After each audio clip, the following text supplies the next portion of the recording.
will settle down with happiness. You go write paper for that 79-year-old man. He's struggling to read. Then you go there. I will tell United Nations. I will tell US. I will bring weapon for you. Because you think weapon for you, Johnson. By the time the woman was reading, when he got to the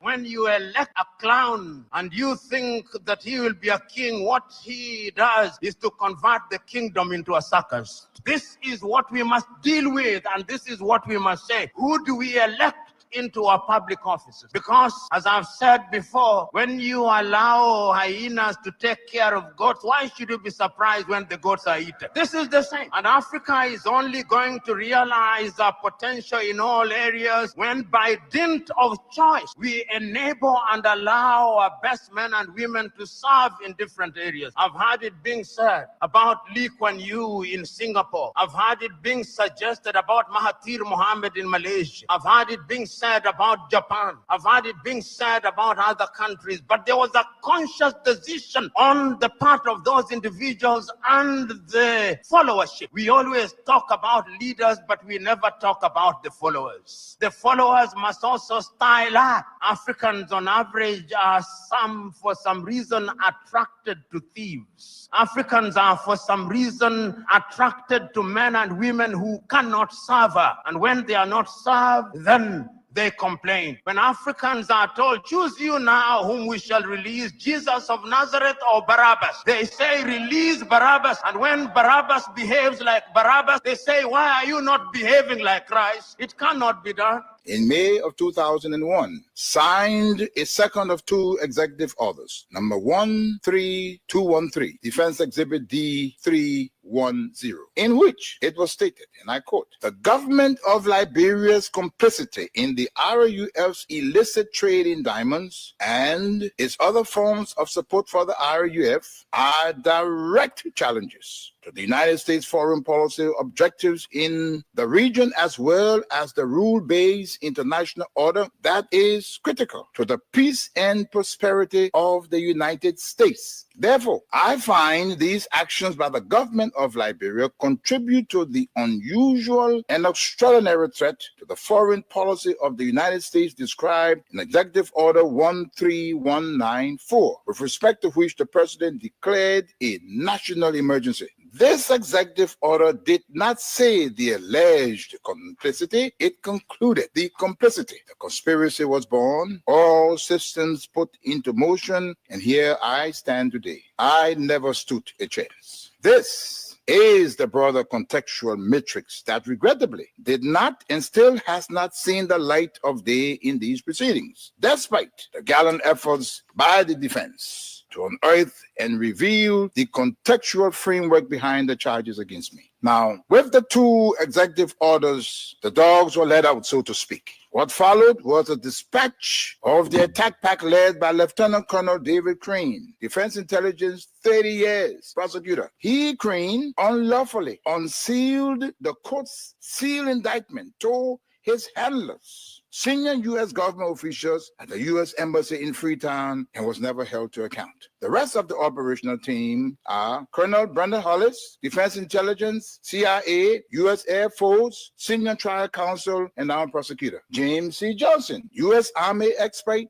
20 years on conventional and special operations, Chief of Prosecutions for the SCSL. Alan White, 30 years, Defense Intelligence, recalled from retirement to head up investigations at the Special Court of Sierra Leone. Stephen J. Rapp came on board as chief prosecutor for a short time with experience from Capitol Hill, where he served with the U.S. Senate Judiciary Committee sometime before. It came as no surprise to me that as a reward of sorts for Stephen Rapp's diligence in the execution of U.S. foreign policy objectives through these ad hoc tribunals, he was appointed U.S. Ambassador at Large for War Crimes issues. In support of the contextual framework of politics, on February 8, 2006, Lieutenant Colonel David Crane, prosecutor, appeared before a U.S. Congress Subcommittee on Africa, Defense Exhibit D-404, and spelled out in clear terms the decision taken in support of regime change in Liberia and what needed to happen to solidify that process. There was little mention, if any, in his testimony about Sierra Leone. And here is what he said. I posit that 5 years from now, when the international community is challenged by other crises, Taylor in Calabar, under the protection of Nigeria, will make his move.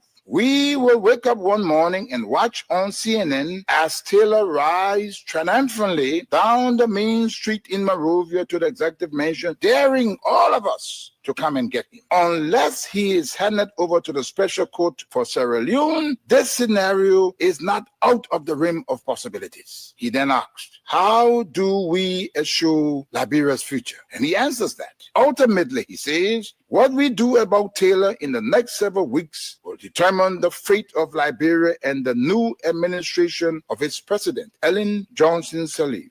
Crane then sets out several plans, two of which I'll state here. He said, first, hand Charles Taylor over to the special court for Sierra Leone for a fair trial, his kind of trial.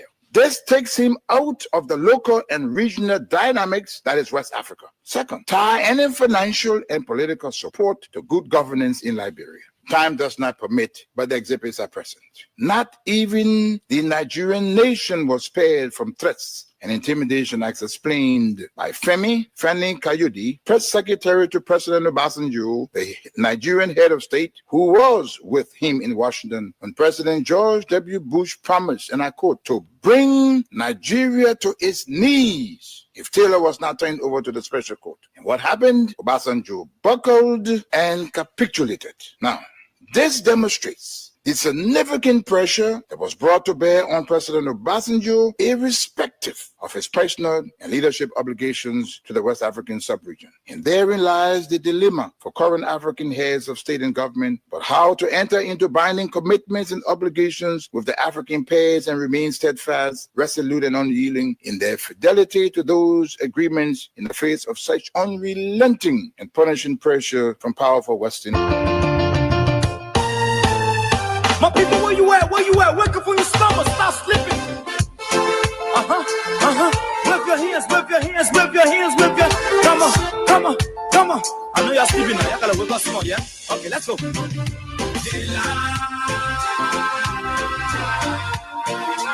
people sue us. The people last us. The government betray us. So much. And somebody will say, on we go. And yes, it's another day, another night, another beautiful moment in the Republic of Liberia. Beautiful because there are men still around, still around to engage and face the oppressors of the day. And so we can do this with bravery, but deep caution as to how to proceed. Let me say very, very pleasant good evening to all of you across the country. Good morning, good afternoon, good evening to those of you in the diaspora, our friends, our fans, our followers, our critics, and even those of you who do not like the things we say and the way we say them. It's good to have all of you joining us tonight, just after a long weekend that ran into the holiday and the official celebration on yesterday. And while we were on the holiday, there were many things happening on the weekend. Oh yes, I know the big news in that is that you saw that the government, under the instruction of Joe Barker, officially instructed the court to break down, destroy, demolish. A place that house, that school many young politicians in the country into leadership and governance. The terrain that produced Liberia's first professional soccer player as a president of our country. Nothing to show, nothing. A venue that saw historic speeches, actions, and scenes being delivered and displayed were destroyed by the government. They say it is politics. Some say it is the court. But we know that it is the government. We know that it is the government. And we can say that the government, because we have all of the proof, all of the evidence. Some seditions were in tears. Some were rejoicing. Some became motivated. Some saw it as a challenge to do better. And some leaders in the party saw that as a challenge, a push to recalibrate, to reunite, to reconcile and move forward. While obviously the critics will see that as a setback. George Weah has something to say about that action. Now the party has constituted a committee of gallant men and women to spearhead a fundraising process that will construct a brand new headquarters, managed by the CDC. A critic says to me, "Austin, so had the government not destroyed CDC headquarters, it would not have thought about building its own headquarters." So it means the government pushed them into doing it. I said, my hand is down. But at the end of the day, the CDC is going to own a brand new headquarters. And we expect that that building will be constructed, completed, and open or dedicated within 1 year.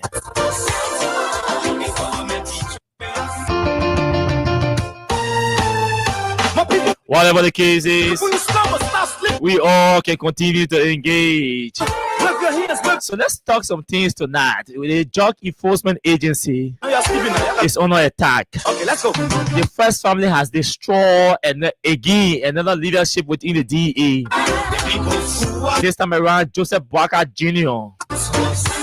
along with his smaller brother Tama Boaka all have been protecting and defending their interests while all dealing and trading drugs in our country.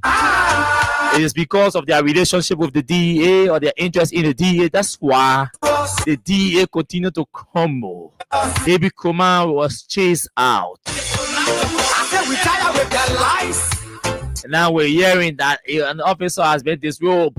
The officer that is disrobed, 704, is believed to be working for Tamabuaka. Oh, Jesus Christ, what is happening in our country? Civil servants continue to complain that they have not taken pay for the holiday and that the government was lying that they paid the people for August 24th. And the people say that lie, they pay them. Why? That's the question that we ask. So let's talk the government tonight. We have a message for seditions and those around the external bearer of the CDC. Joseph Boaka has instructed his security officers to ensure that they do everything to kill George Weah. They have to be careful. And we have a message for the seditions tonight. You have to take the message or why? No one could trust. My people. What is happening in Nimba County? Prince Johnson is dead. The conflict remains deep and stronger in the in Nimba. Jeremiah Ku is heard in an audio recording expressing his dislike over the manner in forming which Jeremiah Ku is proceeding. Samuel Koka say, "Hey, Jeremiah Ku." All the people from Nima that are being appointed in the government, that Jeremiah Kun won't recommend them. He is the senator. When you say ladies, Jeremiah Kun can step on it. Jeremiah Kun making key decisions, he does not consult him.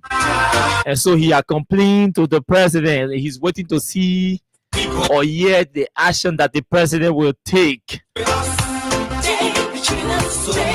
These are just a few of many things happening in the country. The UP government has crumbled. It's never going to wake up anytime soon. It's going to be a big red mark at the end of the 6 years. They have crumbled. The system has been broken down and destroyed. They are all chasing wealth. They want to get rich. They want to recover for the 6 years they were in opposition. Oh yes, this is Freedom Hard Talk. This is Freedom FM. This is 87.9.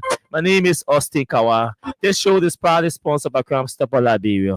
We're taking a break from our sponsor. When we come back, we'll move into the issues. All of you who are joining us tonight via our Facebook Live, welcome to the show. You speak, I bet you a lot. There's tendencies don't be. See, we just tell you.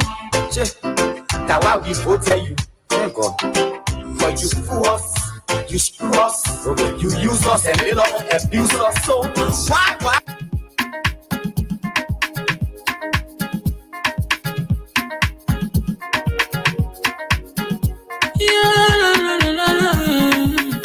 It's about music. There are crimes in many places, in every community. You can see. So if you see crime, report it. Don't tell law in your hand for the right authority. That it can't take your law in. Crime Stopper here for us. Bring your safety to your door. Whether you rich or you poor. If you see you must take it. I mean you check. You wait for your safety. If you see don't keep it. You must call to report it. Crime Stopper, the people bringing safety to your door. Crime Stopper, stopping crime and make it peace for them before. Crime Stopper Liberia, from the center to interior. Crime Stopper, keeping us safe, they're stopping crimes for all of us. Crime Stopper, the people bringing safety to your door. Crime Stopper, stopping crime and make it peace for them before. Crime Stopper Liberia, from the center to interior. Crime Stopper, keeping us safe, they're stopping crimes for all of us. Crime Stopper Liberia is your community crime fighting partner. Don't take the law into your own hands. Remember, if you see a crime, report it. This is a message from your own self, Old Man Sam Sion. Crime Stopper, the people bringing safety to your door. Crime Stopper, stopping crime and make it peace for them before. Crime Stopper Liberia, from the center to interior. Crime Stopper, keeping us safe, they're stopping crime for all of us. Crime Stopper. Thank you very much, Ome Sam Sion, Crime Stopper Liberia. Gentlemen, all of you, welcome to the show. Where you joining us from? Jinion Ba, Venetius, Watabu, man.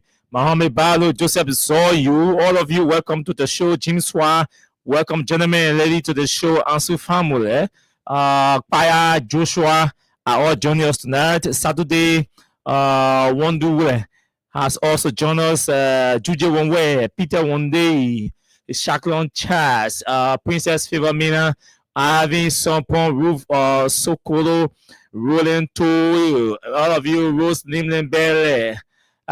Patricia Brown, Juju, yes, Agatha Glasgow, T. Sylvester Yenswa.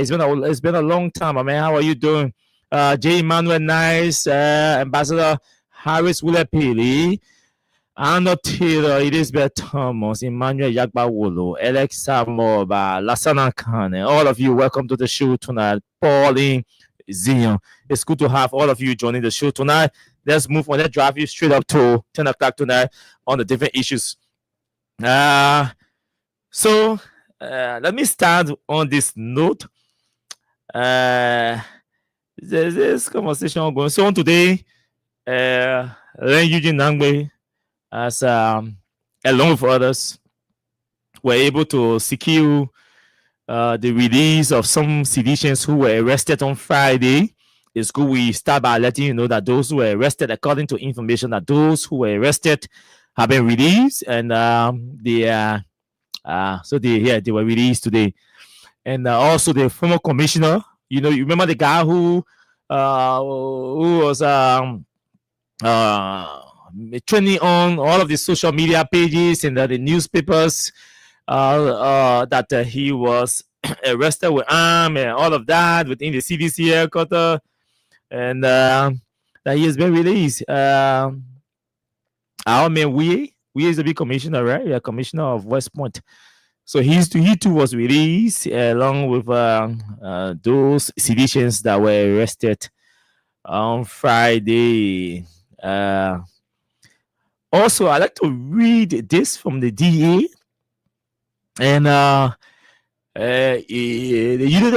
UP folks are reporting that, quoting sources, according to them, UP folks, sources from LDA have confirmed that Unit 704 Abraham Pan, Abraham Pin has been disrobed. An investigation into the leaked audio is scheduled to begin tomorrow. Pin was recently heard on leaked audio instructing the LDA officers to release a drug suspect. Additionally, background checks have revealed that he was previously involved in a similar incident, which led to his dismissal by former DEA chief Marco Soko. You can see the man looking at, you can see drug written all in the man's face. You can see the man, is a capua. He's a capua. Okay, so you see, I said this to all of you, right? You gave Joseph Boakai $1 billion. That rusty old man cannot fight drugs in this country. Don't waste your time. I'm telling you. You gave Joe Boakai $1 billion US. I say, Joe Boakai, this is $1 billion. Go and fight drugs. Boakai will lose the war in a fight against drugs. You know why? Because Joe Boakai is aware that his sons, there are two things the government will never stop. You see, the trade of drugs in this country will never stop. The second thing that will never stop, the FIA, the Financial Intelligence Agency, and all the people, they cannot do any, and national security folks cannot do anything to tackle illicit financial flows, money laundering, and even terrorist financing and black money thing. They want to be BMs. You know why the government cannot tackle these things? Because the sons of the president are connected with the very drug dealers. The sons of the president are connected with the very BM, black money men that are into illicit, illegal, not illegal, but illicit drug trade and illegal financial flows. But that's how they clean the money. They use the system. They depend on the system to clean their money. They go sit on the one entertainment place, buy the direct bill, 50 bottles of beer, 30 bottles of days, 10 bottles of Campari, 30 bottles of days. When they post so day, as soon as a month end, one person drinking alarming entertainment place called No Stress, one person bill will reach around $10,000-$15,000 at the end of the month. You go see the things the men are drinking. The men bill at the end of the month around $10,000-$15,000. They men sitting down and drinking $10,000-$20,000 alcohol every month. He goes there and pays his bill. Yes, I'm telling you. They go and pay the bills. So you go and see me, you see Anthony friend, my man, you put me on bill. Yeah, that's how you can start. Every day or after every week, one team they do one bill. They wait today, Wednesday, Tuesday, Anthony James or Anthony Boakai, 8 bottle of Campari, the big bottle. You know, I don't want to expensive now. Hennessy XO. So they put all those drinks on one man bill because that man come in with someone at 30, 35, 40K to come for holiday and all of that. You may want to clean your mind. They use these means. The different betting institutions, the casinos. These are the places you always see the Joe Burger Jr. They always in these casinos because that's where these guys are using to clean their money. And the Financial Intelligence Agency has to be on the alert. Look, we have seen these things, we know these things, but you know why? Joe Burger, the Financial Intelligence Agency will not do anything. They can't do anything because Joe Burger Jr. and his brother Tama Burger and now what they call Anthony, they're all involved with these things. So they will not do anything. They will not do anything. I see Joe Burger running around talking about they want to fight drugs. Hey, Joe Burger cannot fight drugs in this country. He can't. The people that are appointing individuals to head the drug enforcement agency are all into trading drugs. If Joe Burger was a serious old man, at this point, they had the deputy for administration at the LDA be on an investigation, turning over to the NSA for investigation. You know why? Because the deputy for administration at the LDA was clear. The man indicted the entire government. And the man is still at the DA. He's not being investigated. Ask yourself, why would this guy who is the deputy for administration, he has nothing to do with operations. He's not even supposed to be speaking to details that surround or concern the operational activities of the LDA.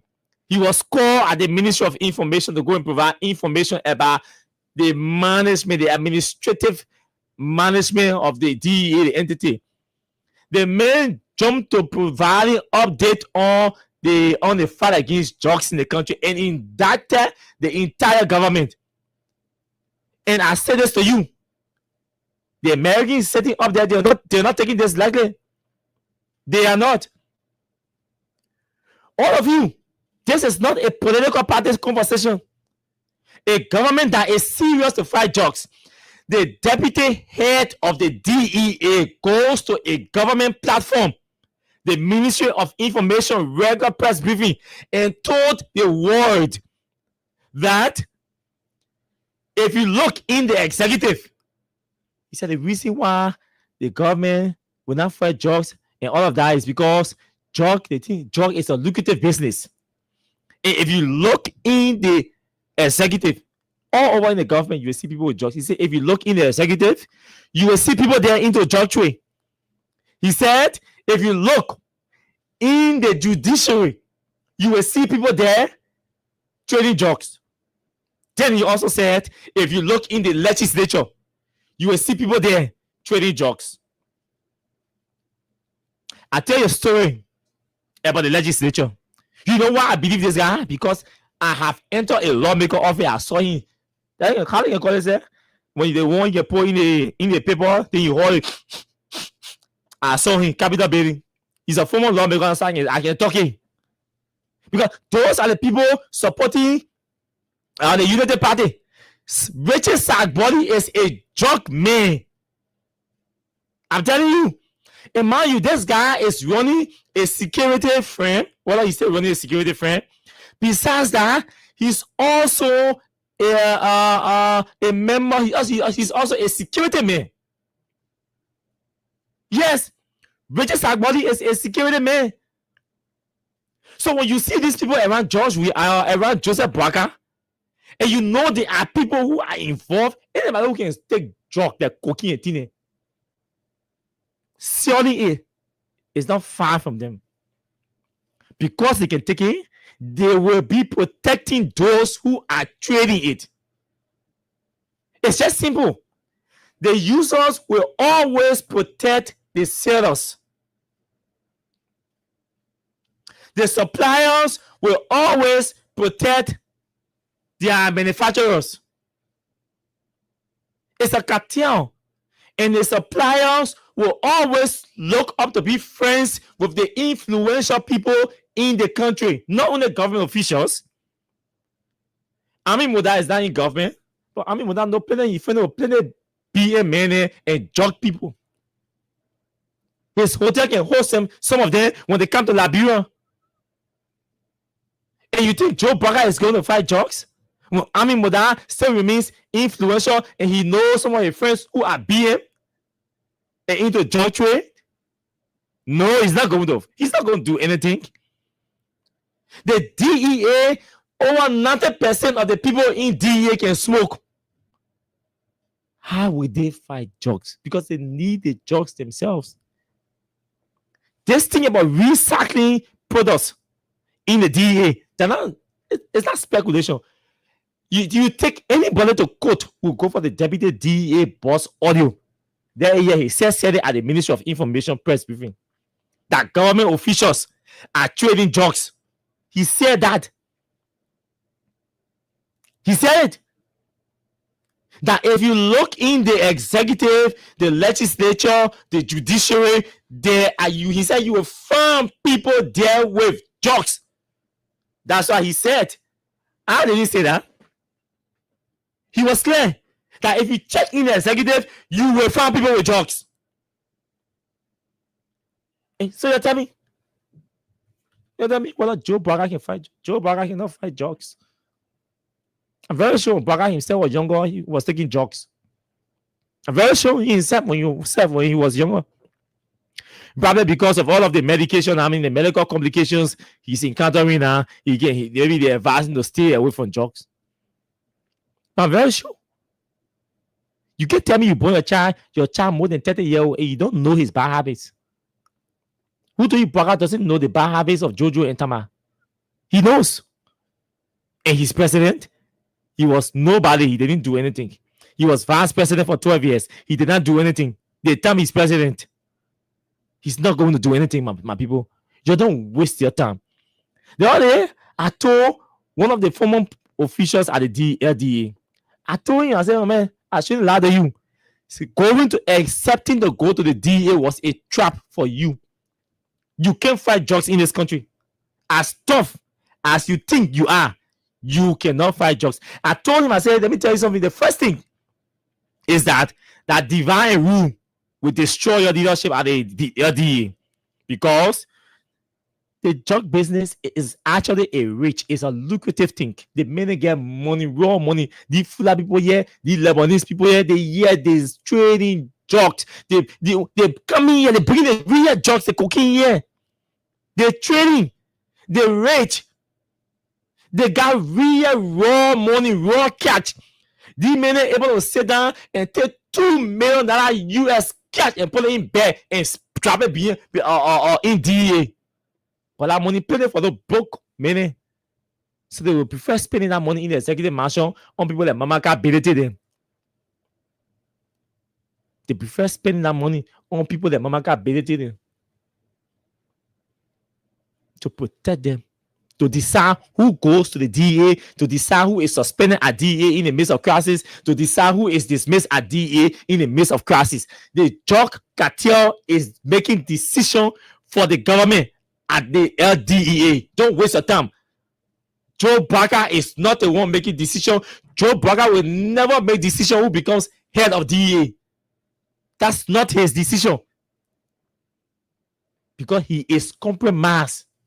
The entire executive mansion is compromised. The mansion is a dump site of corrupt individuals.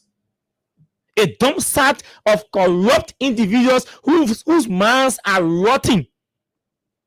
Whose minds are rotting with stealing and enriching themselves. They can't fight drugs. Don't waste the time. These Lebanese, these Fulas, in partnership with Liberians, they have the money. They can penetrate any system. Then a weak, weary Joe Burger, they can penetrate. We can even make decision for himself. Joe Burger can make decision for himself. That he don't come and make decision to fight drugs. He's not going to make decision to fight drugs.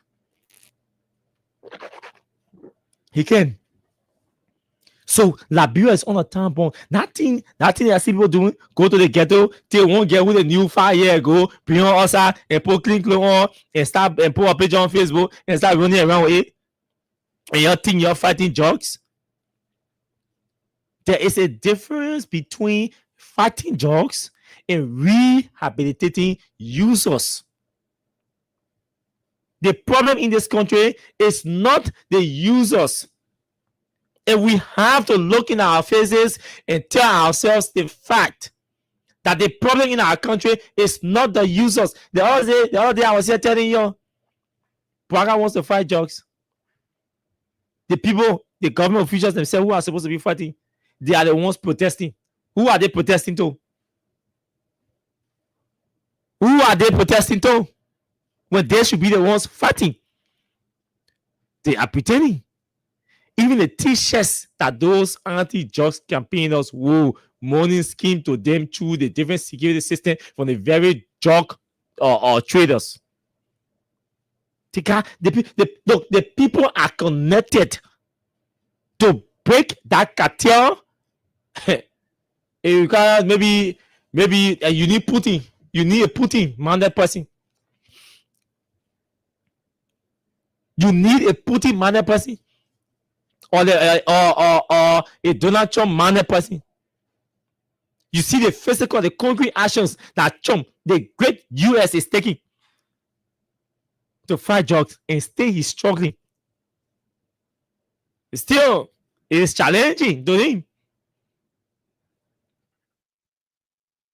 Then you're talking about broke and fragile, dirty Liberia of a fragile piece. That's how you think I mean fight drugs? Liberia, Joe Bagana made dirty.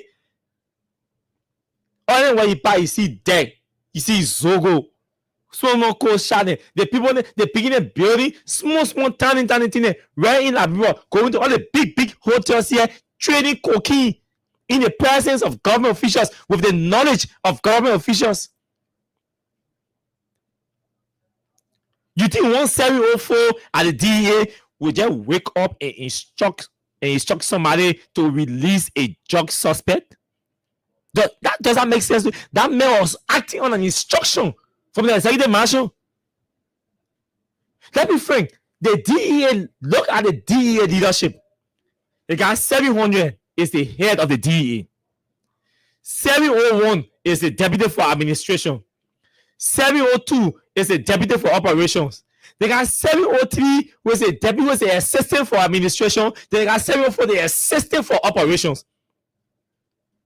How the hell if the 704 just an assistant will go give instruction to release a drug suspect in the face of hearting pressure or conversation about the fight against drugs?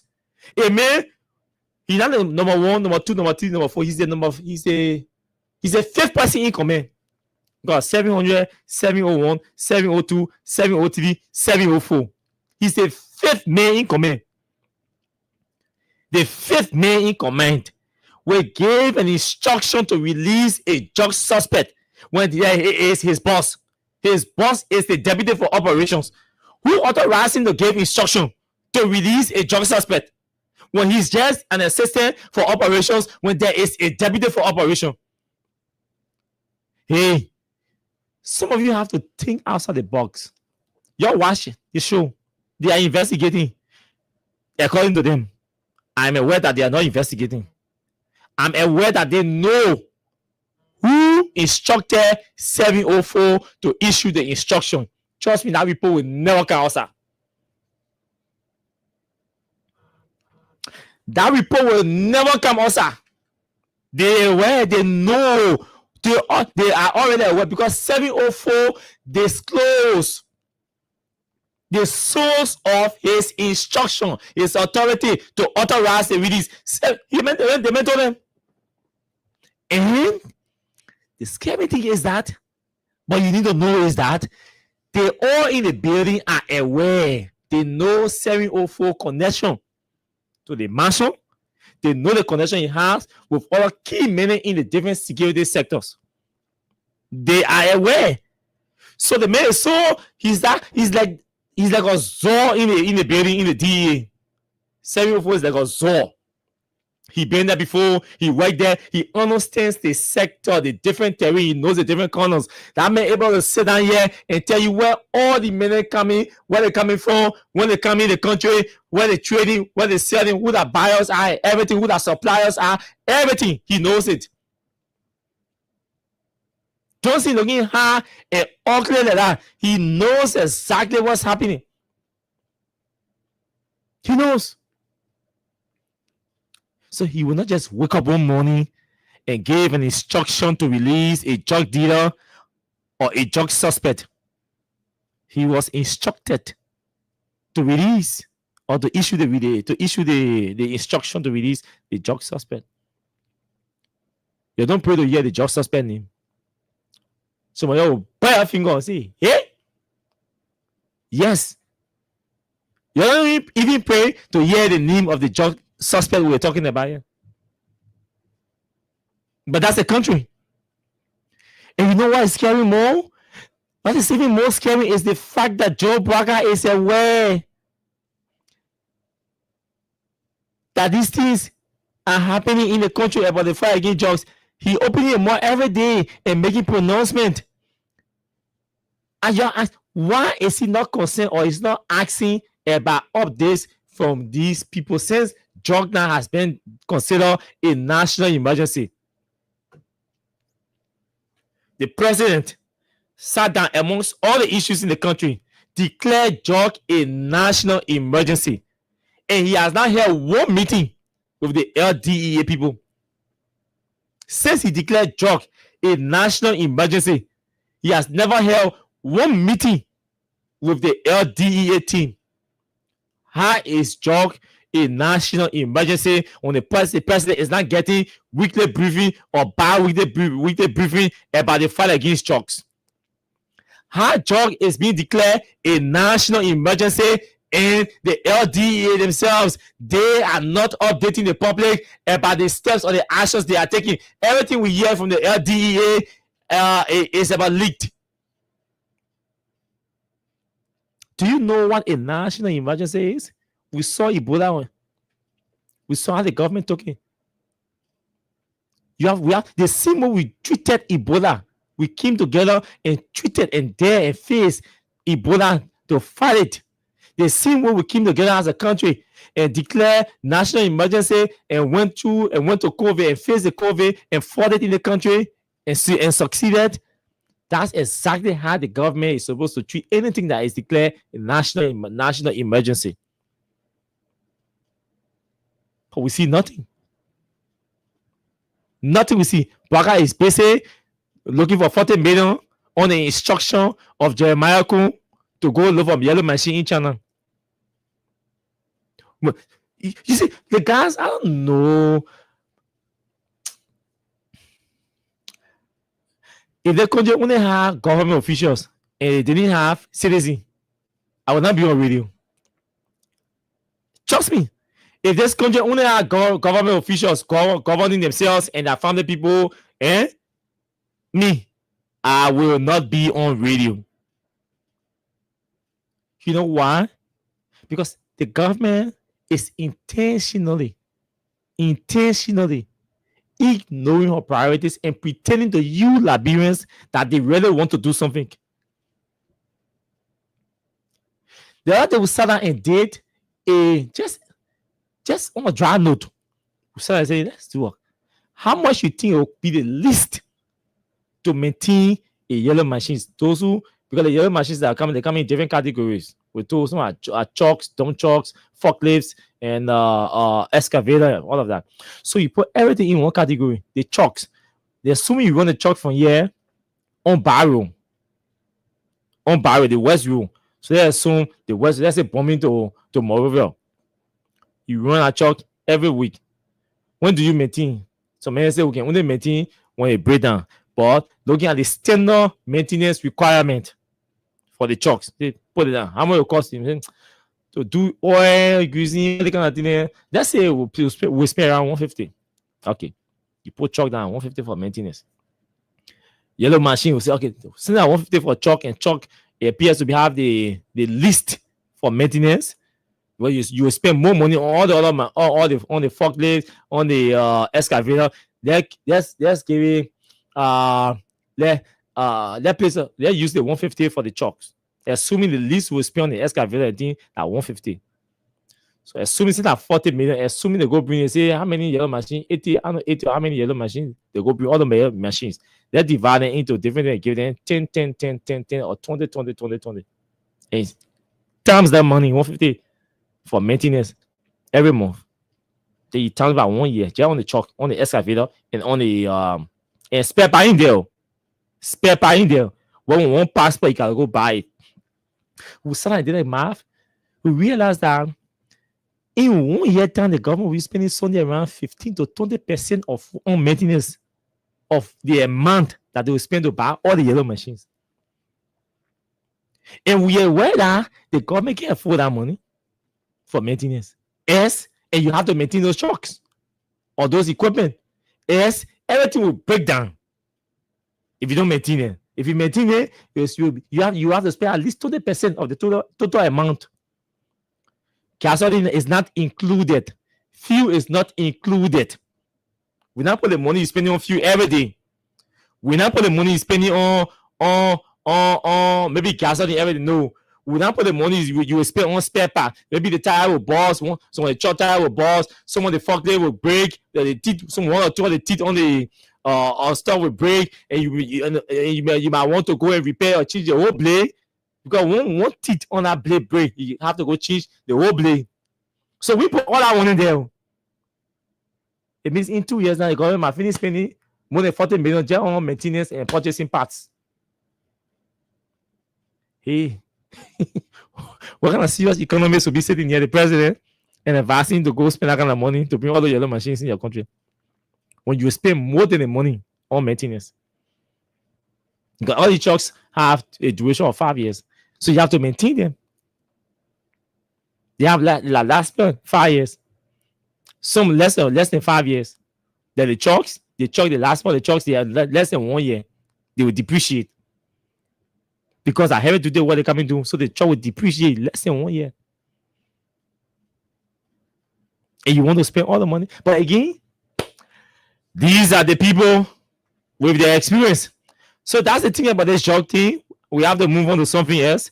But if anybody has been thinking that Joe Burger is coming to fight jokes, don't waste your time. The old man is lazy, he's weary, he's weak. Jeremiah Kun was right. Listen to what Jeremiah Kun said. And tell me what Jeremiah Kun said then is not happening now. That the old man is weak. His brain is going down the drain. Jeremiah Kun said that. Yeah, listen to him. This is Jeremiah Kun speaking. Listen to Jeremiah Kun. Yeah, listen to him. Knowing that by 2023 you'll be tired. Okay. Knowing that 2023 you'll be tired, you could have a good thing. So I supported Joseph Parker, knowing that by 2023 you'll be tired. Okay. Knowing that 2023 you'll be tired, you could have a good heart, everything good, but the brain is going down. You're not holding it and you're moving down the hill. This is nature. My father, right now, I buy him pamper. Okay. Every day I gotta buy a pamper. There's a man who bought me pamper before. Mm-hmm. I'm buying pamper now because the time has reached. So I thought the old man could be president in 2017 and run for this. And he said, when you run for one term, he said, I agree with him. 2023, no, I disagree. In my mind, he should rest. Find somebody. These things could happen behind the scenes. So I supported Joseph Parker, knowing that by 2023, this is Jeremiah Kun, the current vice president to Joe Burger. This is Jeremiah Kun's view, or this was his view in 2023, early before he was selected as running mate to Joe Burger. He was telling you why he was not supporting Joe Burger in 2023. At the time, he was co-chair on Ways and Means to Thomas Farah, and they were stealing in the legislature and pretending to be people who were committed to George Weah. So Joe Braga brain was old and rusty and going down the drain. Jeremiah Kun. You know, when people gossiping, I can always say this.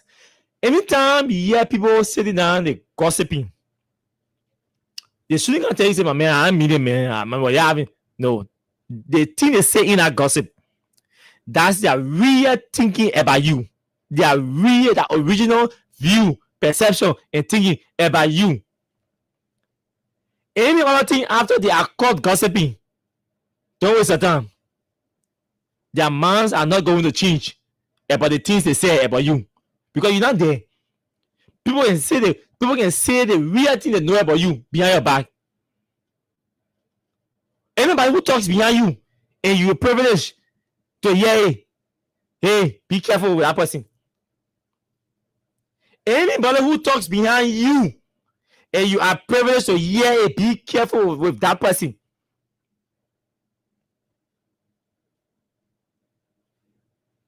For somebody to muster the courage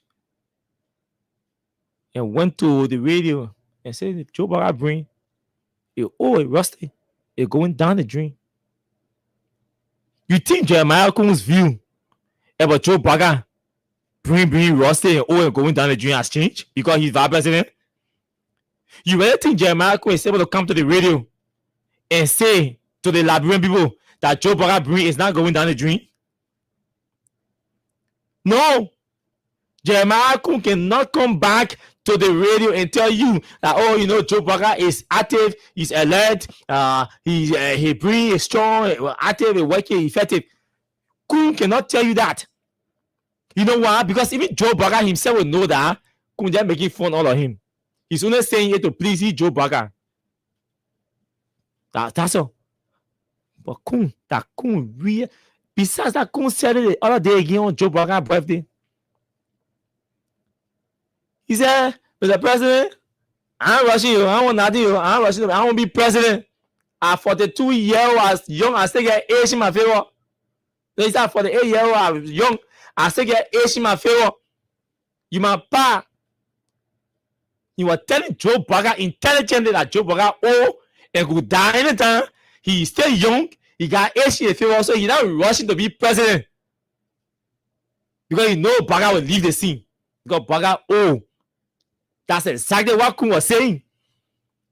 Ababe, I'm 48 years old. I'm still young. I want to be president. You my pa. That you my pa there, he was telling Joe Braga intelligently that you old. Because this man just told the people on radio that his pa is old and his pa is wearing paper and he buying paper for his pa. Then he goes to the papa anniversary celebration and say he 48 years old, he's still young and everything and all of that. And Joseph Braga that his pa can be a pa. But Jeremiah Kun just say he buying paper for a pa. And me, he was telling Braga that Braga, Braga will soon die. So he still get age. So he can be president. So he's not rushing. Because he 100% sure that Braga will die or Braga will leave the scene. So he won't be president, he will be president. He's not rushing. That's why Kun was communicating to Joe Braga in his presence. He didn't get it. Then I said, yeah, that's true. The paper really old for you. Yeah. Your son, few years ago, compared you to a pa that he was buying paper for and told you that your brain is old and rusty and going down the drain. He comes back 1 year after at your birthday, 2023. Joe Braga was younger than 2024. 2024, he was younger than 2025. Who comes back in 2025? 2 years after he compared you to a pa that he buying paper for. He comes back after 2 years and tells you to your face that, hey, I am 48 years old and you are the president. You are my pa. I'm not rushing you. You will die. You will eat paper too. That's what he was saying. That's all he was saying. Instead of Braga being cognizant and on the alert about the statement Kun made, he basically running behind yellow machine to go break party headquarters. Joe Braga didn't have money to even sleep in a party headquarters, to even sleep at a place, hold meeting at a place called party headquarters. The UP still won election. In a party headquarters controversy, the UP won election. The old man jumps up and instructs Yamin Gbese to go and influence the court to issue eviction order when the case has not been exhausted because it is CDC. Hey, that's what old age can do. When you're supposed to be concerned about your coffee and your tea, you work out money, you're not going anywhere. They asking for your slinger. No man slinger. Where can we go, Papa? You asking for slinger. You should be concerned about your coffee or your tea in the morning and your breakfast. And you ask, you scrap my slinger. Where you coming? Where the slinger to go? That job I got operating now. That's how he's operating. And guess what? It's official. Somewhere official. I saw disappointed. You better tell Gafan to resign and find a ministry and go. Gafan, he's disappointed. He still won't be there. Nothing working. Nothing working. He very bad way. What to do? What to do? What to do? He has two options. Go back and reclaim your World Bank contract with your contract with the World Bank and resign people's job, or you stay here and tarnish is small. The tarnish repetition and respect that people get for you, you lose it. So World Bank is showing him now that no, somebody has already occupied the position. We'll find another vacancy. When there's another vacancy, we can get another. Yes. So that's what he's working on now. Gafan will resign when Gafan will not end as finance minister. Gafan will not end as the Minister of Finance. He will leave. We have the information about the boom where everything that's happening. They are disappointed. No money. They broke.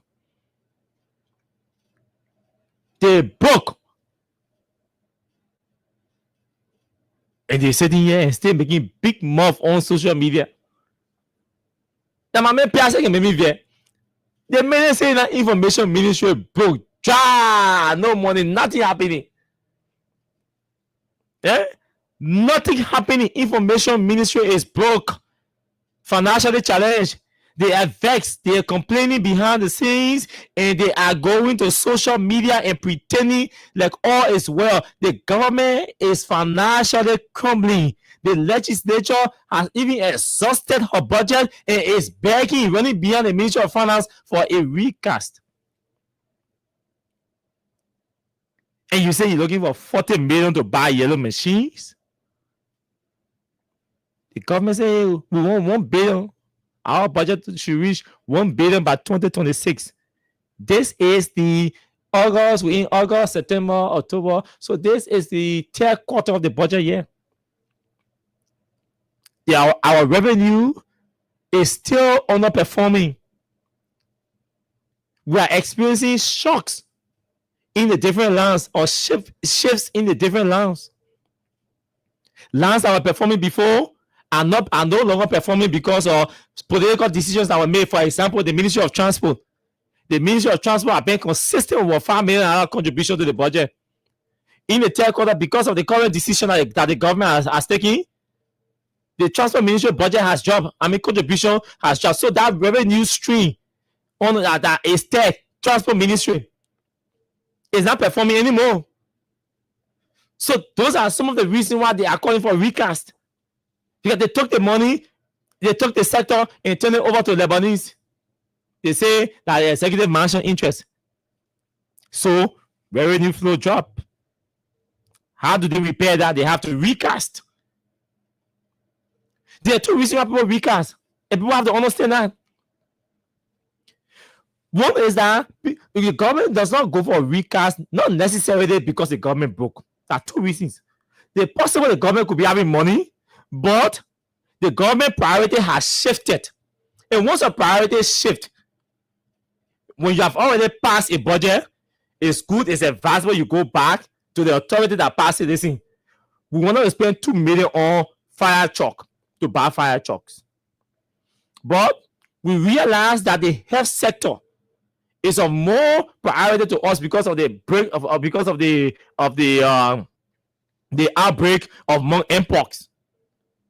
So we need to reduce fire service money from 1 million, which is not a priority compared to the fighting the monkeypox.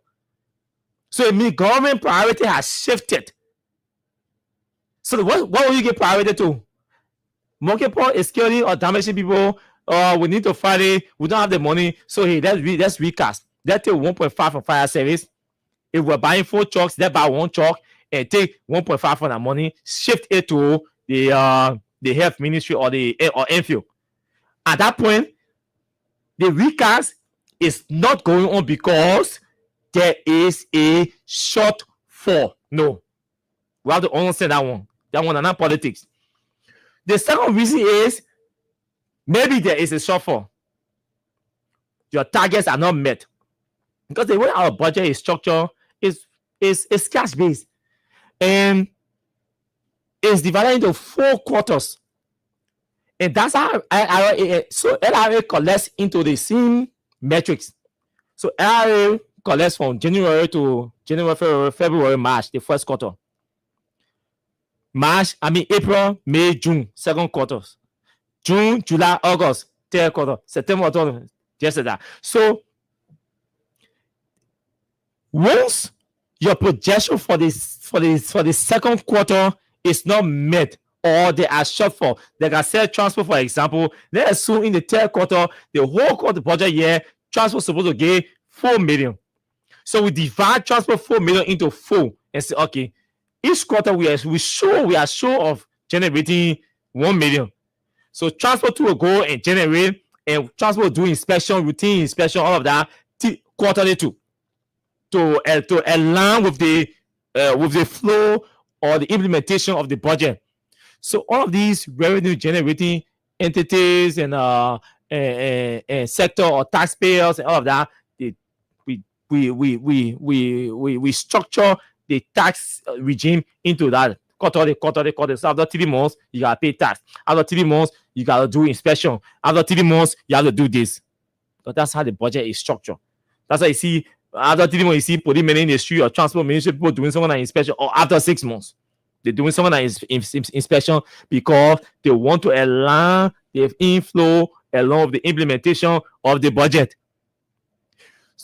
So once there is a short or there is a shortfall with transport, obviously it means government will have to recast. Why? Because you were expecting to spend 1 million in a third quarter and you only generated 500,000, right? Why are we recasting? We're going to look in the budget again to say, but you know what? We're in the third quarter. What? Let's look into general. What did general get in? But general, the program also go to you with me. The money, you ain't need all the money. You reduce the delegation to 10%. We take that money, put it in one pool. Let's go to agriculture. Agriculture, the program here, the other conference is not necessary. We got an ambassador already in a whole mission in Geneva, right? But we can use the mission there to represent Liberia, and then we just send a memo from agriculture to do official presentation on behalf of the government. So that the 7-man delegation will call it down to 1-man delegation to join the team in Geneva. So that money we take it and put it in the pool. How much looking for? We are looking for 500,000. So we take that money, put it in the pool. You go to Ministry of Information. How many men are million? Who's all getting 50,000? But right now we need to address the shortfall.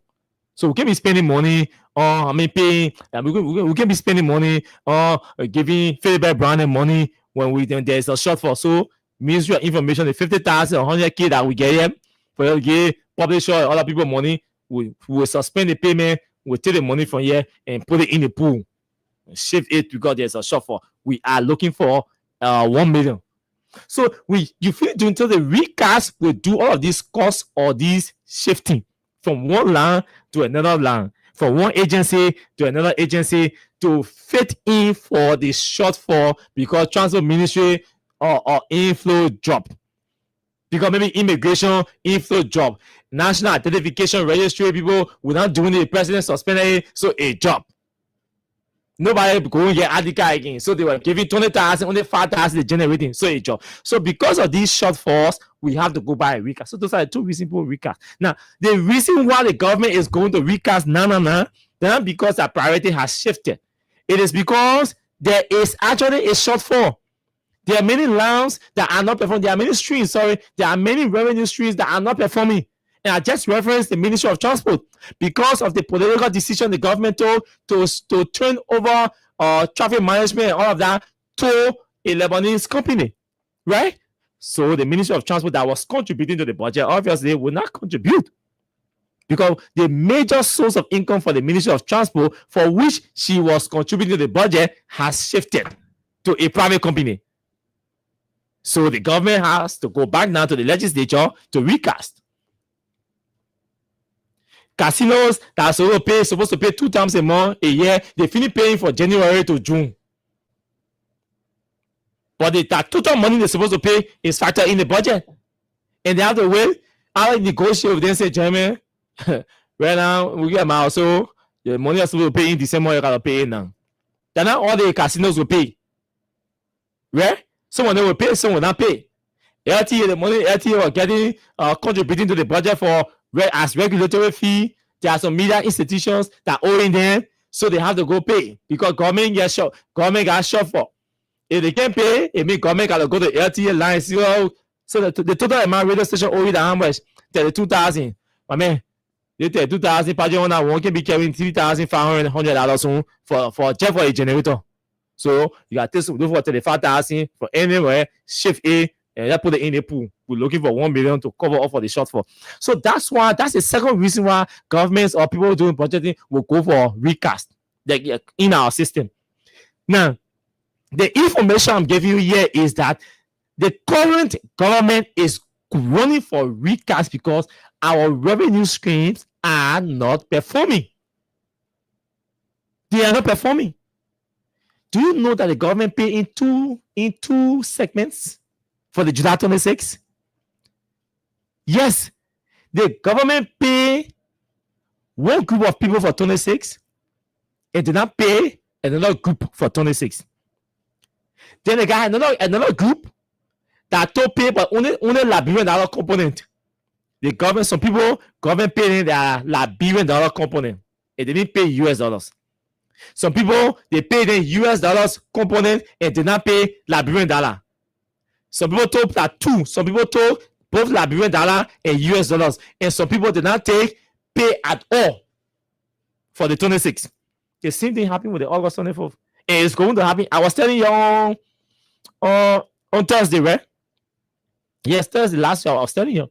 And the same thing is going to happen for all the holidays. The government is challenged. The government is struggling. The government is broke. The government cannot pay for holidays ahead of holidays. She get the money. She does not have it. So all the things you see the men doing on Facebook, that's so big mouth. Nothing. Don't mind them. Do not mind them. They are broke. They are broke. Imagine the legislature even delaying to pay scratch card to lawmakers, to give gasoline to lawmakers, and you say they get money. Who will be having money and cannot and struggling to pay lawmakers their scratch cards or their gasoline? So the lawmakers that are taking is scratch card and gasoline. Some of them, you have to be in Richard Kuhn's circle. They process your own quick. They give it to you. The other men they delay. It will delay. So now 1 week, 2 weeks before they pay them. The government get money. The government will be paying like that. My people, you gotta be careful. The 45-year-old experience, Papa, finish. That dead bear, nothing inside. He finished. The man is not in charge of anything. He even take it. The country was like a cartoon, a box. Take the box and put it in Joe Braga hand or put it on a desk. It will fall out from him.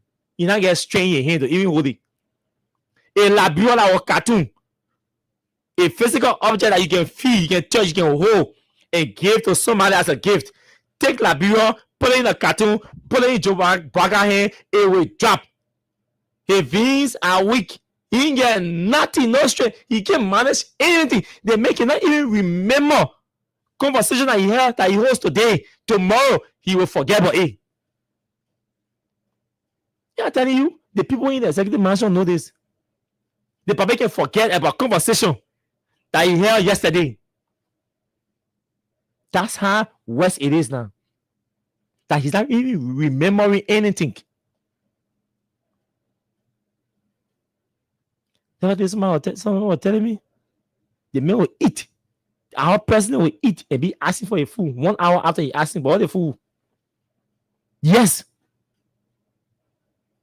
And for me, I don't consider this a medical thing. At old age, Jeremiah could say it. The man brain is going down the drain. It's normal. Even me who here talking, when I reach that age, it will happen to me.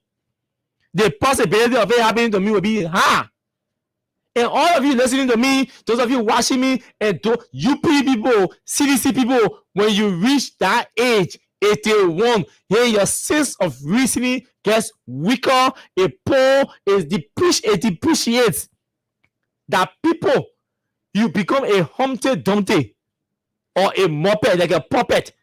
You just be sitting there and people are managing you, telling you what to say, how to walk, how to sit down, and all of that. That's how you become.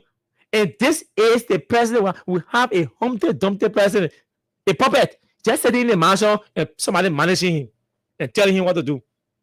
Some of the decisions there, Braga is not even told some of the decisions that are made in this country.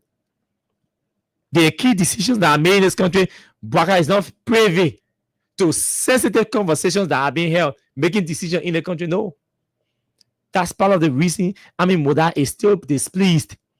That people who he expected to have been around the president, helping him to make decisions, they are not around him. Moda wrote this in the chat room. They're not helping him. Everybody there around the president won't be taking pictures, go traveling with him for DSA and wearing fan clothes, posting pictures on Facebook and cutting shaded deals in the mansion around the president. Everybody cutting deals. You take a notorious BM car roll, they're banning and putting behind you and getting ambassador tattoo. Relegating, discrediting, demeaning the office, the title of ambassador to a common car theft.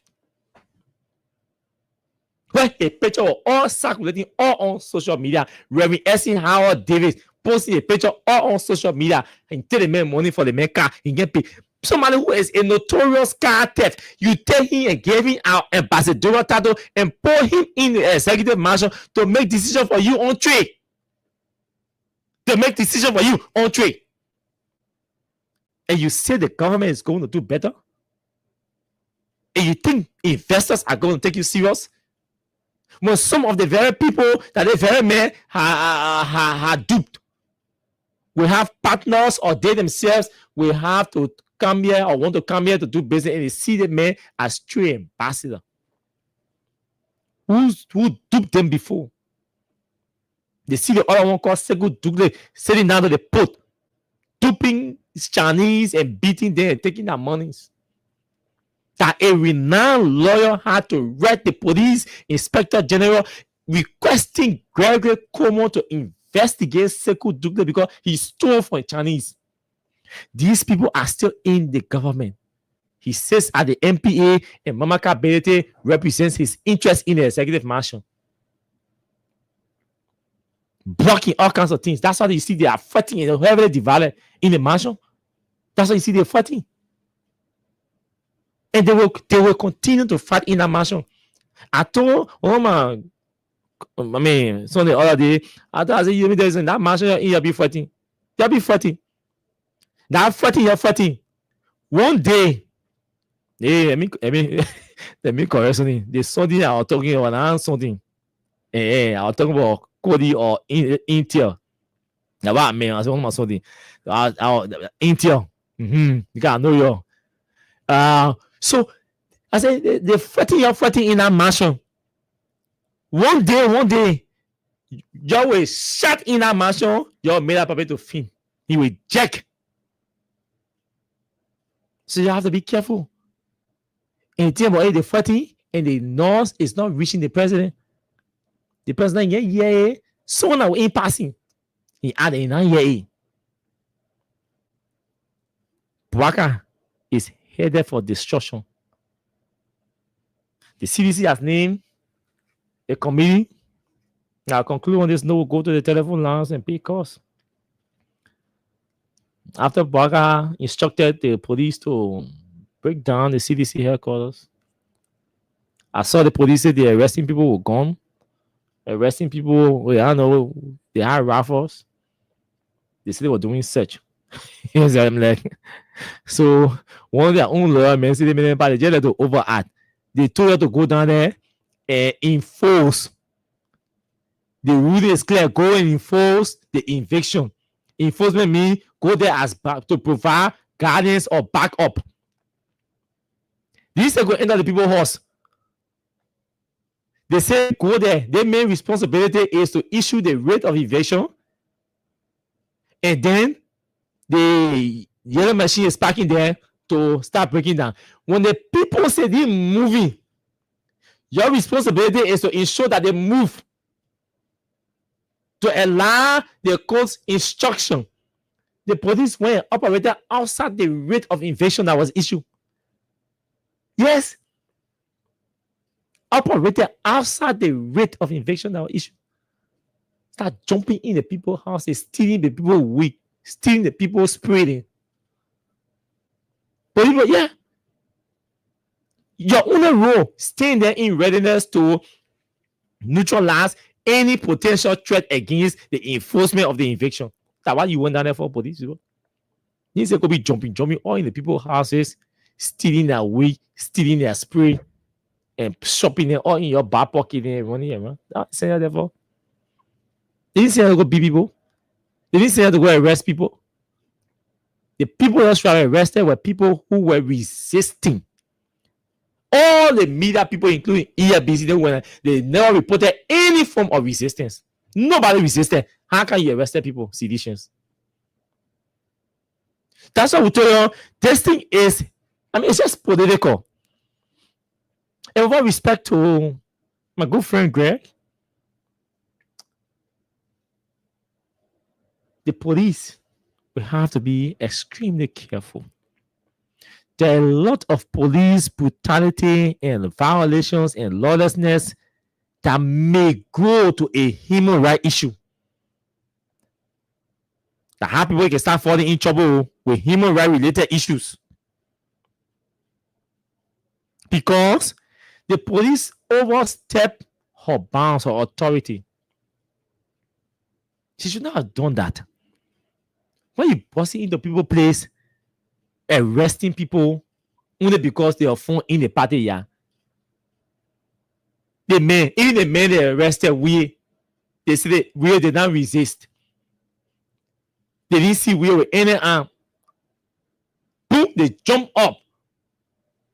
The OKFN journalists exposed them. How they were entering the party headquarters and they told the journalists to walk 10-15 feet away. Journalists 10-15 feet away. Then the police officer burst into the house. They enter the house. Then they call the journalists. Oh, you can't, we found gun. Why they didn't call the camera when you were entering the place? When the court required that every entry that is made in that place to enforce the ruling should be on camera. Why did the police even enter the house? When there was no threat, there was no resistance, all the police should have done was told to do stand by and watch. Then the excavator get to that house and break it down. And when the excavator is going there to break it down, let the people resist. When the people resisting, then the police can move in. And I was going to support the police. If there had been any resistance, I was going to support the arrest. The seditious did not resist. Nobody resisted. You saw the people using that lock, busting all the doors and things. The excavator operator is there, busting the building and everything. Boom! Police people jump that electricity inside and say they're going for a snapper in Jefferson Koji house. Wow, even so stupid. I look at it. I hear man. Oh, you can, we found gun. When they found the gun, they say, as soon as the boss they do, they found the gun. Who will be having snapper and put it in the living room? After they heard that police was going to invade the CDC headquarters the next day. So, Jefferson Koji gets snapper in the house. He knows that the court has issued an eviction. The police also communicated with the party. The partisans, the leaders of the party, the residents in the party headquarters were all aware that the police was going there in the morning to break down the party headquarters. Who the hell would be so stupid to be having gun or snapper in the building and would leave the snapper in the building on the living room table? Somebody has a snapper in the house, in the party headquarters, and the person will take the snapper and put it on the living room table for the police to go enter and see snapper on the living room table. I mean, the guys are so desperate to destroy people and they're willing to do anything to incriminate a whole political institution only because the target is George Weah. He said that whole continent training again. The whole continent training again because nobody took it serious and it was like, then I jump up in Yanti Tuba. The man exposed them now. The man exposed them. The man said, I was not there. We know journalists was there. And nobody was there when the door was open. So we can't outrightly say the gun was here. We can't outrightly say the gun was in the house. The man said, no, the slimmer, me. Oh yeah, we put in the people told to go back. We drive 10 feet back. So we were not there. I don't see no journalist. I said no journalist was there when the door was burst and entered into by the police. By the police, no journalist was there. So he can't report that snapper was found in the house. Anything is possible. And tell you what, before the minute even did that thing, we already got the intel, and the minute we're already expecting it. We're expecting that news. So when they were moving to the building, I personally placed a call to one of the reporters and say, when they made them move into that building, you don't switch your camera off and you don't be too far from them. That's how the journalists communicated with the other journalists. And say they want to go to the house. So when the guys were moving towards the house, that's how you saw the journalists going along with them. So they were compelled to ask the journalists 10 feet. They were compelled. Journalists, 5 for you, go enter somebody else. No camera. Camera in the yard. Your medic cameras in the yard. The camera, on camera, the main headquarters was burst, broken down on camera. To go enter the place where they say Koji living. They say, oh, no camera. Because they want to prove a point that CDC headquarters had gone. Then they say that snapper. CDC headquarters has snapper the day you're putting minute or doing that thing, even Lone Star say you go chase the drug dealer. They use snapper on you. Big here. So these are the people who will spearhead the community fundraising. Let me just say, yeah, these are the names.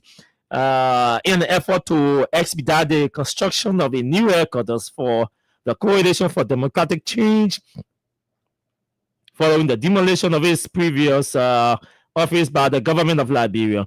Former President and Coalition for Democratic Change Standard-Bearer George Weah has established a CDC National Headquarters Construction Committee. The committee members are Councillor Jonathan Fonanti Kofa,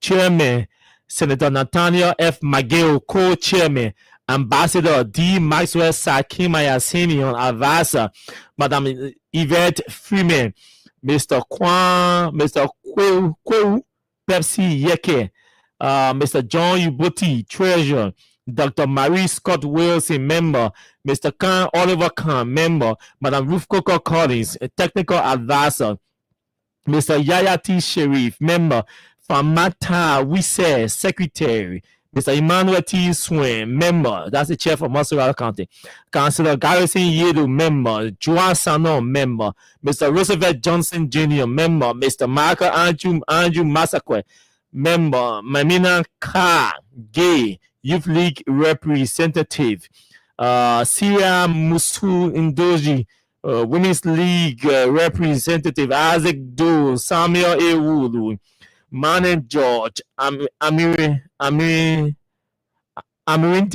Totman is okay, that's Baba Chima's wife.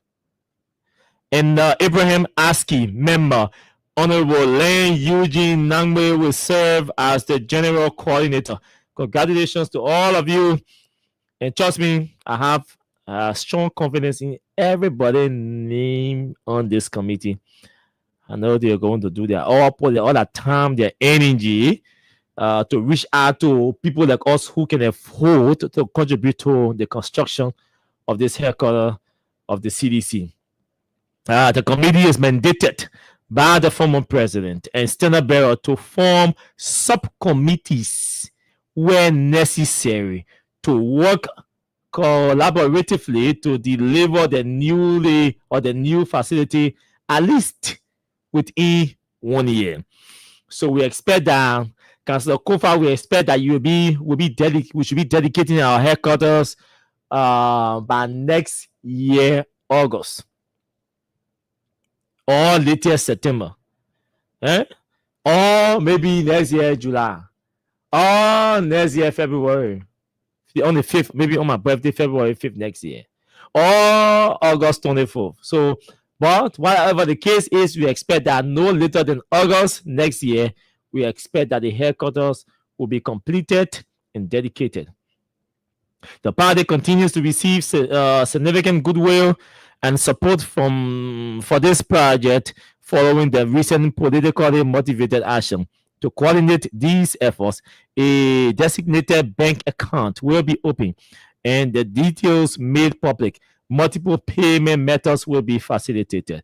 Meanwhile, the standard bearer has mandated Chairman Jangako to host a press conference to address the disastrous invasion of the CDC headquarters by the government, the illegal abduction of some partisans, and the ongoing pending legal challenges before the courts of Liberia issued by the office of the standard bearer. Congratulations to all of you.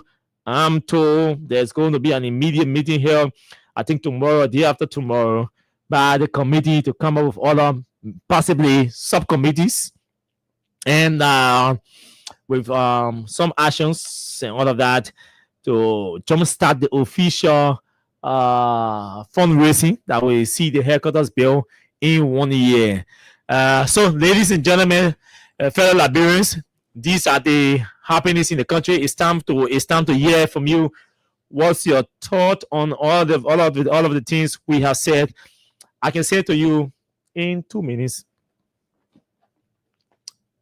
the CDC will definitely have a brand new headquarters within a year. I can also say to you that the headquarters that will be built will be a modern one, far way better than the old one that was demolished by the government. The headquarters will serve as a major boost and a bigger source of motivation to seditious, reactions, and sympathizers of the CDC. So there's no need to panic. Our phone could not rest on the weekend. Seditians were angry. Some were in tears. But some were strong. Some were even motivated because when you are being targeted by the government in politics, it speaks to your strength. Every time a government attacks you, it says to you that the government is afraid of you. The government sees you as a potential threat to unseating it. So government targeting you is a good news politically. Politically, government targeting you is a good news. Why is the government not running after all the political party headquarters and things, but the CDC? Why is the government interfering within a matter that involving two private people? The political party as a private institution and the stomach fees. Because the government wants to destroy you. Why do you think the government wants to destroy you? Because the government sees the CDC as a potential threat to it. The UP sees the CDC as a potential threat. And they're not wrong. They are right to perceive the CDC. That is a testament, a recognition of the strength and power of the CDC and influence too. So obviously it has to be a threat. But the manner in which the government proceeded was illiterate. The code was even more illiterate and insensitive. They have even issued an instruction to the police to go down there. Because nobody refused. You have time to give people who occupy your property. The CDC have valuables in the place. The furniture and all of that, the cameras, all the infrastructure they had, the interior designs. Broke all, they destroyed them. But they did it to hurt you. So if you are hurt, then mean you are not strong. You can be a seditious. Seditious is not supposed to be hurt because of action from his or her opposition. Yes, you can disagree internally, but actions from your opposition are not supposed to pin you. They're not supposed to break you down. They are not supposed to hurt you. They are supposed to build you. They are supposed to make you stronger. They are supposed to exert your emotion for the CDC. That's why they're supposed to do, because they are after you. They're targeting you. I said to you, the UP was in headquarter crisis in one election in this country. Not just headquarter crisis. It was broke. We know the story of how they even got the other headquarters here. We know we went to that aid, and we know what's happening now. Hey, the CDC does not live in the headquarters. No. The CDC as a political party does not live in the headquarters. Even the brand new one we are about to build, the CDC will not be living in that building. The CDC is in your hearts. Yes, that's the CDC. So look around, you still see the CDC around. Has the CDC died? No. Has like this certificate the CDC? No. It is still an existing political party in the country. A force to reckon with too. A force that is scary and instilling fear in the ruling party. In the absence of headquarters, they are still afraid of you, citizens. They are still afraid of the CDC. So that building was not the CDC. That building was never the CDC. Even the one that will be built within 1 year will not be the CDC. It is just a house that sends and they let out. We don't need a house to tell you that there is a political party that people believe in. What you need, you only need a heart. Meaning you just need to be alive. CDC existing. Once you are alive, CDC is alive. You don't need a house. You don't need a structure. You just need a heart. So yeah, they may live in. Once you live in, CDC is alive. Because it bleeds within. It rests within. It is situated within.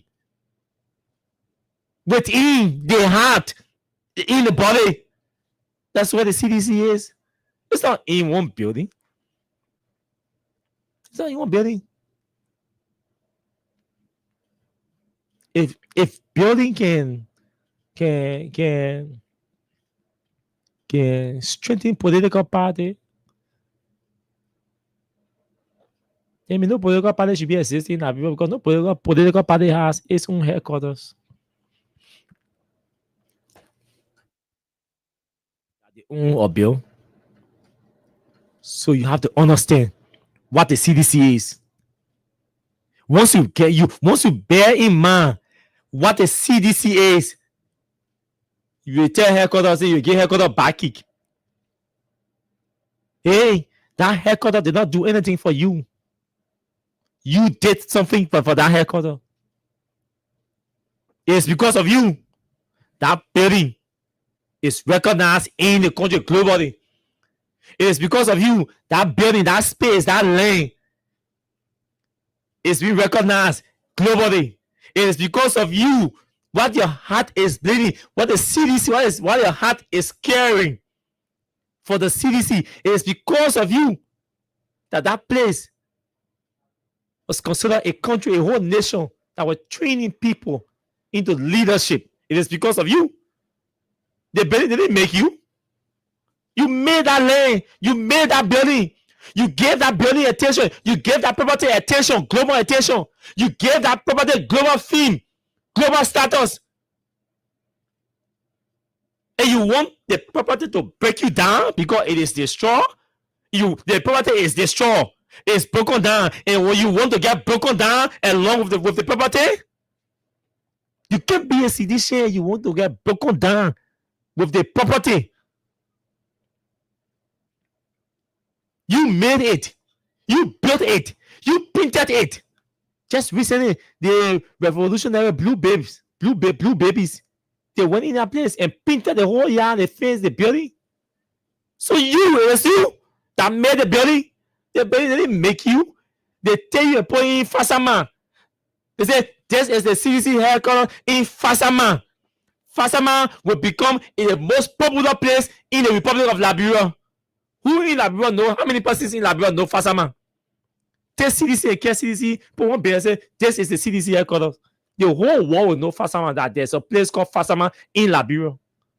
Tell CDC, care CDC in Dia. How many persons know there's a place called Dia in Grand Cape or in Liberia? Take CDC headquarters and carry it to Dia. The whole world will get to know that there's a place called Dia in Grand Cape County. You made the CDC. You are about to make another land popular globally. You are about to make another building popular globally. You are about to give another space a global recognition, a global fame, because the CDC bleeds in you, in your heart. It is your heart that is the CDC. Take your heart to anywhere you see a building with inscription only, CDC headquarters. That place gets popular. It gets global fame. I see some of you, you want to express anger with yourself. You want to get vexed with the CDC leadership for not buying headquarters. You can force somebody to buy the headquarters, to buy their property. They said no. They said no, we're not selling our property because the UP did not want to sell the property. They don't want CDC to stay there. So they influence the owner of the property. What did you expect CDC to do? Force the owner of the property to stay in his property? No. Today, the CDC is even more stronger. The CDC has gained stronger fame and popularity and favor from the hearts and minds of the people. Just because of that demolition, that politically motivated demolition. Anybody actually tell them the government broke our party headquarters? That's not the quote. The government broke. I told you, I said the three branches of the government in Liberia under Joe Baka, they are rotting, compromise, and the quote is the worst. The compromise. Only a few good ones you will see in the court.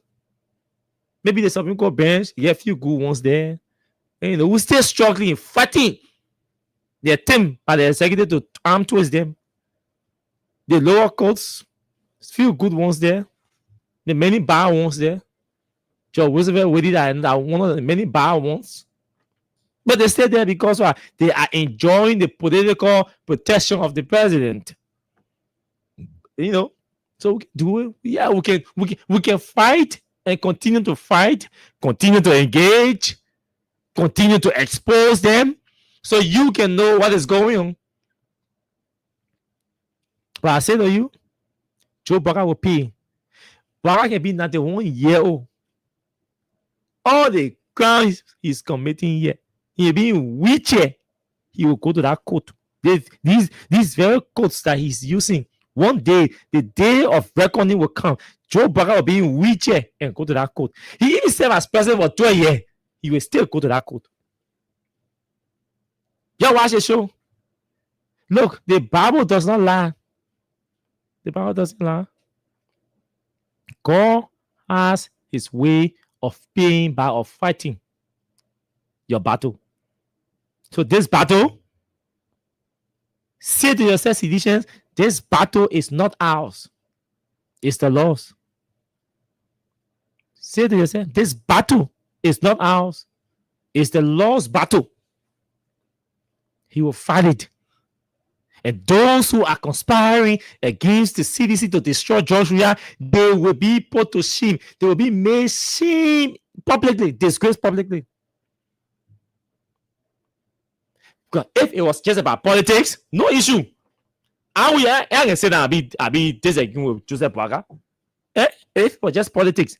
But for me to try to go to, for me to start going beyond politics, I'm going to be looking for a gun somewhere, looking for an object, looking for a story, making up story to incriminate Joe Boaga or to incriminate the UP or the government officials. No, the things I say here should just be true, reality. Should just be reality. I don't have to say this is politics, and I should go at all length or any length to destroy somebody in the name of politics. Then I don't have to be a politician. I don't. Even as a propagandist, I don't have to be a propagandist if it will cause me destroying somebody's life. Yeah, my responsibility is to ensure that Joe Boaga and his government can stay unpopular. That's my responsibility. That's why everything we have ever said against Joe Boaga and the government is coming to pass. You are seeing them for yourself. Because if we were lying to you, there are other men who used to be talking all that thing, eh?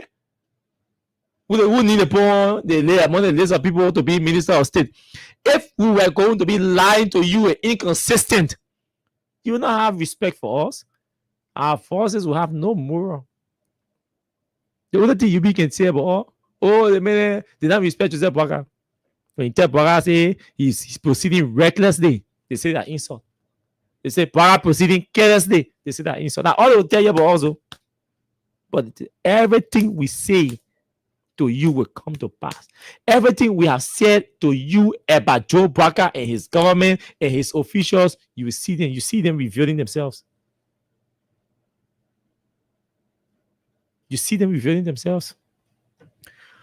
Where are these telephones? That's 0776 104 104 0886 500 104. Those are the numbers to call in tonight, and let's have your view on the different issues we're talking about in our country today.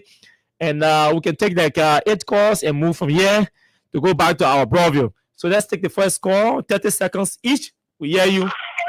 Yeah, Good evening to you. Let's hear you. yeah, my name is Pastor Mm-hmm. Yeah, I think I want to say it all. Right.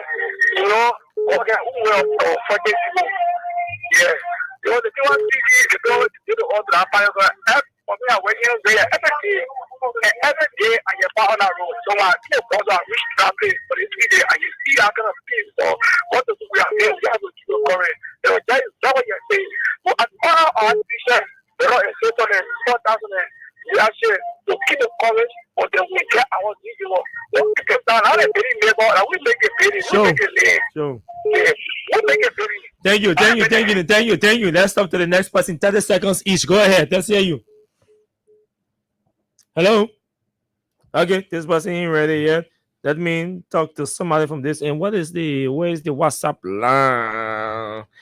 Let me try to activate this WhatsApp number.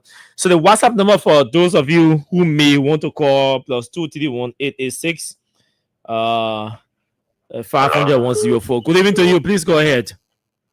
Okay, this is Friday team. They're calling from Dixfield Township. Okay. I want to say thank you, GHU, so much. All those that are on True FM and even Kings FM. You people are very odd, and I just want, you people to enact the date in waiting. Some all we are here by ourselves at the construction. I'm just waiting. And then now the day the plan for the work. We'll come there. We'll build up that. We'll build up at the headquarters. That's what the Chinese did in China. We were working there. And we'll build a party. And people will be inspired. Thank you. Yes. Don't worry. CDC, yeah. The people will come out to work. Hire, did they hire? No, we're not hiring. No, did they hire? CDC said we'll go down there, toast the smell, bossing, and make the concrete and everything. Let's hear you. Go ahead. Let's hear you, my brother. This is the first of the sign and also good is full. As you know, is written at the devil always fail or losing battle. So the whole deals with the devil to fail or losing battle. Because it deals with the devil, so you all fight, or your fight will be a losing fight. Now, the many for evil, the many will never shine. But in the end, all have the best. We are about to get a morning quarter. Down there, jittering. See what kind of things. It's up to them. Thank you. 30 seconds each. Let's hear you. Go ahead.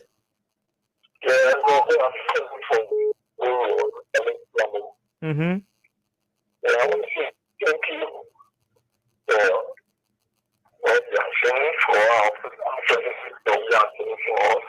I want to say thank you. And if you go look at the way powerful prayer, the king out of powerful prayer, and then the going into the move at the airport. They have to sing them from the move at the airport to us now, and the airport to go to the kitchen. That's who we're going to be left there. But they go for Jovia. At least it's true for us that we're going to be a bit at the airport. Our God, then our part will have there. But if you can go for Jovia. Thank you very much. Thank you. Next person, quickly. Let's hear you. Go ahead. Good evening, Austin. How are you? I'm okay, by God's grace. How are you? Yeah. Thanks to you guys for the encouragement. We appreciate it. This is Edmo Car. And the whole surprising part is that when we put on the design, they said our AI. Now the committee is out. They are referring to it that why you didn't put the other person there, why you didn't put the other person there. So where are we? So kudos to our president, that size is like us, but immediately we are now into motion to start building our own. It is highly commendable. So we are not even thinking about it again. What we're thinking about is to move forward.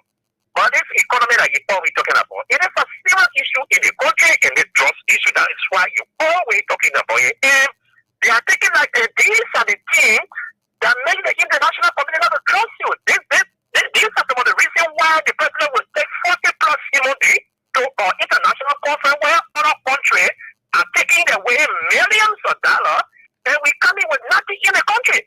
You can have an institution that is set up to put drugs in the country, then the executive is seriously involved with that institution. Okay? Just a few months ago, the other group of people that were there, they were removed. Here now, there's a fight now between the other men, so where are we going on with that fight? So that means that so-called emergency that was pronounced by the president, it was just cosmetic. You were just trying to play on the intelligence of the Nigerian people.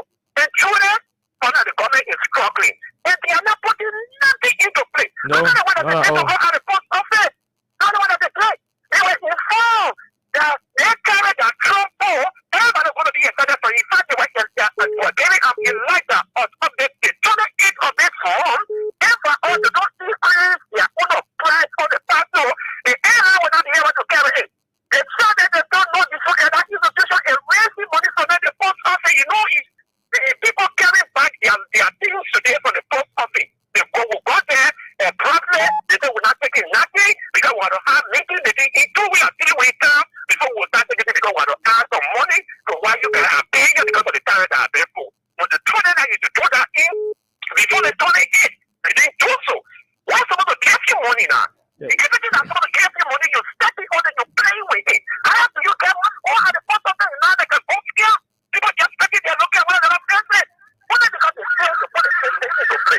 Thank you. Next person, go ahead. Oh, that's this person. Yes. Take it from here. Good evening to you. Good evening, my son. Go ahead, Victoria. Thank you very much, my brother. You know, my brother, the people there, they can't allow the people that show you have to gain trust. But the trust, the potato, or any the 2 years, the trust that came in the country, and the trust that enter in the country. The more they were starting job, you have to gain trust. Now, everyone who became trust, they were landing at the you have to gain trust. But you go, or expose the people, so that people can take. That any level, the light, the wrecking, don't vote the person, vote me, they say for yourself. Can't tell me to another person of the institution, they will vote that. But if you have got the people that come to power, they are criminal, they damage our children, they to all, they call man or man, papa, they are telling job. Actually, you must pay my job, you need to pay my job, I will know how to go to you. And up to now, there are some president, you have a fire like me, but up to now, they tell me. Thank you. Next person, go ahead. Let's hear you. Dr. CC, let's hear you, Ambassador. So you see, man, nobody, you got me for you, eh? I can press you on my number, eh? I like that for you, Austin. Please don't try me, please. You look at what ambassador when you want to bench an ambassador number, and you're not seeing it. You might get 4 people more. Go to the issue. Let's hear you. Okay, so the issue. I want to ask the British, what is that they want? What do they want from us? You bought something here for us. We say rejoicing. We say happy. That we say was we happy. We have a party here for us. What you say want people? They set up a committee for the CDC. The van. That was a committee for all for nobody to. Oh, Masisi. Nanami, Nami. The people sue us. The people lie to us. The government betray us. Oh, yes, we have to go. Masisi was the last caller on the show tonight. Thanks to all of you for following the show. Even those of you who joined Lily, Mafata Soiree, Alexander, Monjolo, Favor, Morris for long. It's been a while, Favor. Hope you're doing good. Woki Davis, Paul Jasper, Honorable JD Williams, Kareem Kumar. What's up, my good friend? That led us to all our damages. Thanks to all of you, J. Edwin Saki, Paul Jasper. Thanks to all of you for following. We shall be back here tomorrow by God's grace. Until tomorrow, do have yourselves pleasant moments in your respective areas. My name is Austin Kawa. Bye-bye. So why? The government should lie. Why? But that the question that we have.